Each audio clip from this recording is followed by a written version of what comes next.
The game is amazing so far. Hello guys, today we're gonna review a new game that's called Nobody Wants to Die. The general atmosphere, voice acting, graphical fidelity, the story and the dialogues are excellent. Nobody Wants to Die is very much like to be my GOTY. I bought this game on the release day. I was browsing new games and this one looks interesting. Game is a top tier story based detective game telling a future story in which people have the right to transfer their mind after death and live again in bodies that belong to other people.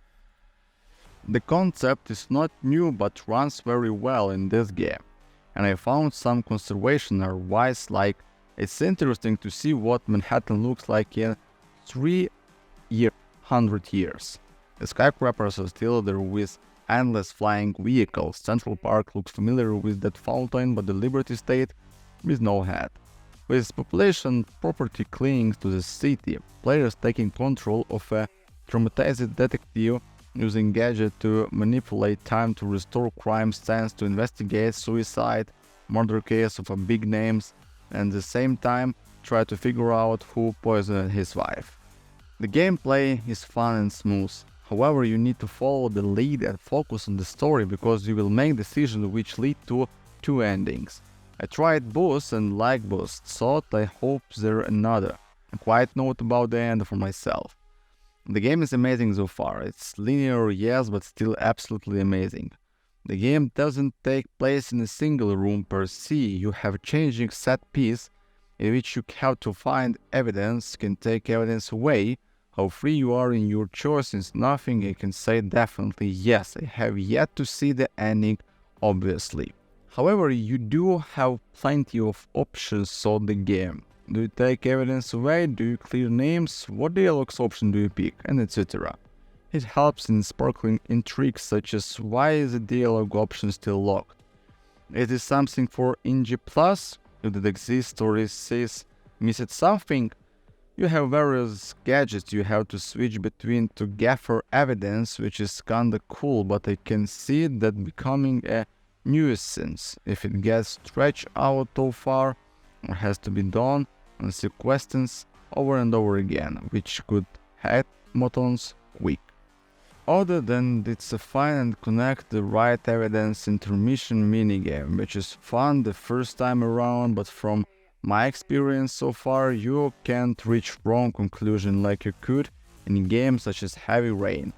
And it's very narrative drive experience, lot of dialogue which is skippable between who I wouldn't know who want to see it.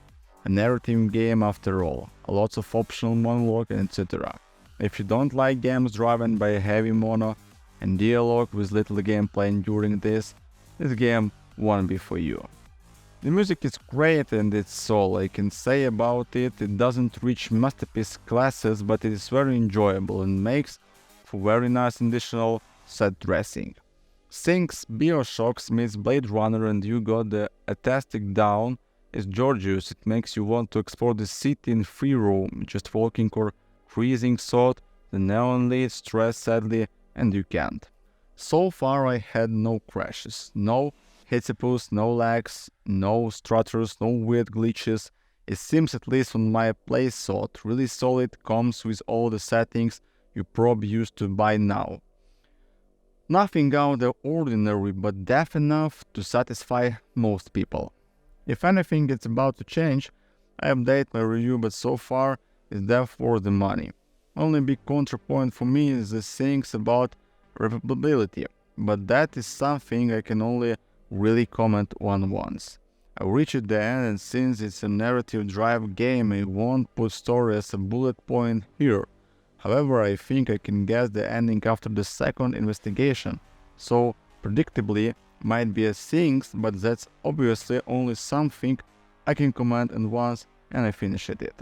Fairly laid back gameplay with some fun little mechanics, but the bulk of the gameplay revolves around using your 3 gadget as you walk around. The game is fairly linear in terms of exploration, has small explorable areas. While there are decent amount of things you can interact with usually, it seems most of the benefit for doing so is unlock more dialogue options. After getting thought the whole story it is a little difficult to see how any of those dialogue choices meaningfully affect the story outcome.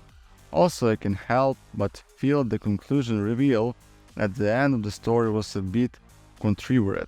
See below for a minor spoiler with a little more info. Cinematic visually stunning and also pretty good in terms of the soundtrack and sound design. The story is complex and very good. Thank you for watching, guys, and hope to see you later, my friends. Goodbye.